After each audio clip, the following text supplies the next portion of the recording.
क्या हम जब नशा मुक्त रहे हमारा जीवन शैली में कोई बदलाव आया था? कोई बदलाव नहीं आया। क्या जिम्मेदाराना व्यक्तित्व का निर्माण किया था? नहीं किया था। तो जो नहीं किया था वही तो करने के लिए यहाँ है। यानी नए जीवन का नया निर्माण करना है। अब जीवन तो चल रहा है, लेकिन अब पुराने तरीकों से चलना संभव यानी कहें कि अब नहीं चल पाएगा। अब अगर फिर पुराने तौर तरीकों से मैं जीने की कोशिश करूँगा या कर रहा होऊंगा तो या तो परिणाम गलत आएंगे या आ रहे होंगे। तो ये सब चीज़ें ध्यान रखने की है आपकी कि मुख्य उद्देश्य क्या है आपका ना। आपका उद्देश्य जीवन सुधार है। ये ज़रूरी है जो आप सोच रहे हैं। अपने आप को नशा मुक्त रखना ज़रूरी है ताकि हमारा मस्तिष्क हमारे नियंत्रण में रहे, क्योंकि हमारा मस्तिष्क हमारे नियंत्रण में रहेगा तो हम जो सोच रहे हैं वो कर पाएंगे। अभी देखें कि ये हमारा जो शरीर रूपी रथ है ना, शरीर रूपी जो ये रथ है,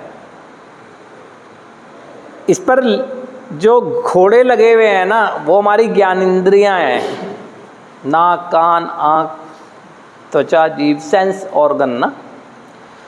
और उसकी जो लगाम है वो मन है, ठीक।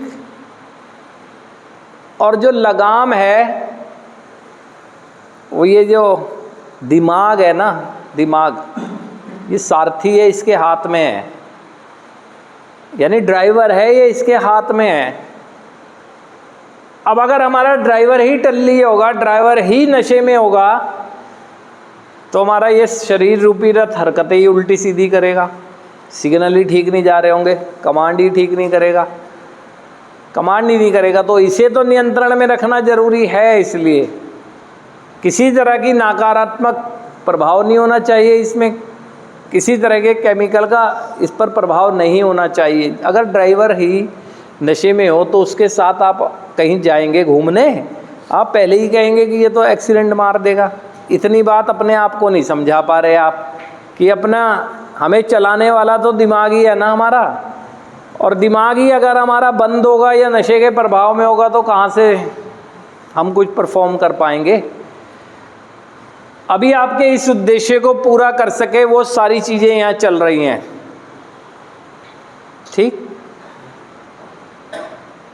जीवन में उद्देश्य को पूरा करने के लिए अनुशासन का होना जरूरी होता है। और जो चीज़ सीख रहे हैं